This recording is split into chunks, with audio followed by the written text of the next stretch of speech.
Hey guys, we're back with another episode of BMW i3 DIY. One of the great things about an electrical vehicle is how quiet they can be on the road. However, one of the negatives is every little rattle on the interior can be heard and can be irritating. Here in the background you might hear some of the rattling. It didn't pick up very good on the microphone, but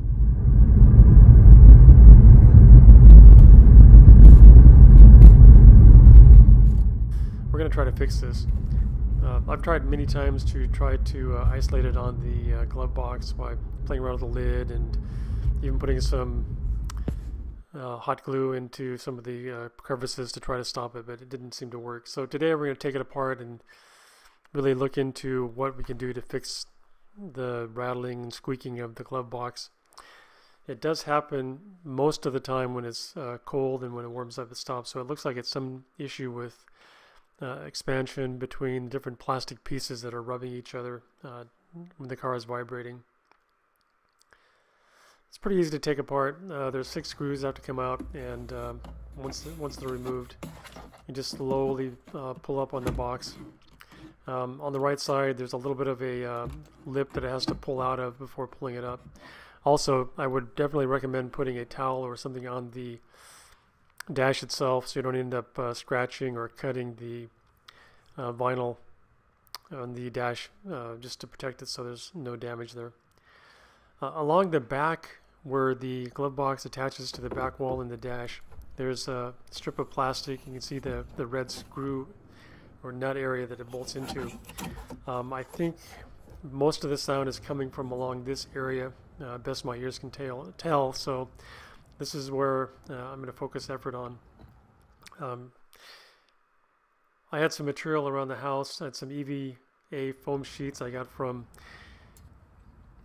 the local dollar store. Plus I had some EPDM rubber material that I had sitting around that has adhesive on the back. So the plan here is to cut 2 strips. I'll put it in between the screw holes in the back where the arrow is pointing. Unfortunately, I didn't get a picture of that when I took it apart, but that's where it would go. And then I cut 2 strips of the thin EVA material, basically making a plastic gasket that I'll put in between where the glove box sits down against the plastic dash, in case that's also moving and abrading between those 2 pieces of material, causing some squeaks. Pretty straightforward. I did glue one in the other side, which I didn't film.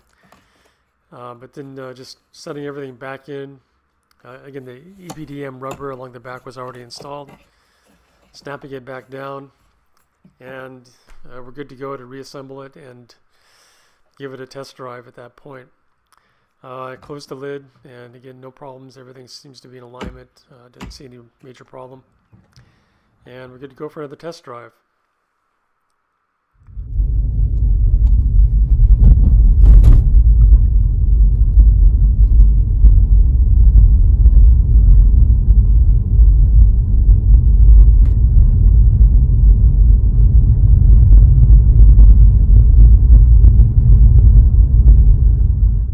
So far it doesn't sound like there's any major squeaks going on, except now I can hear a smaller one that seems to be coming from the center console, which I'll have to deal with later.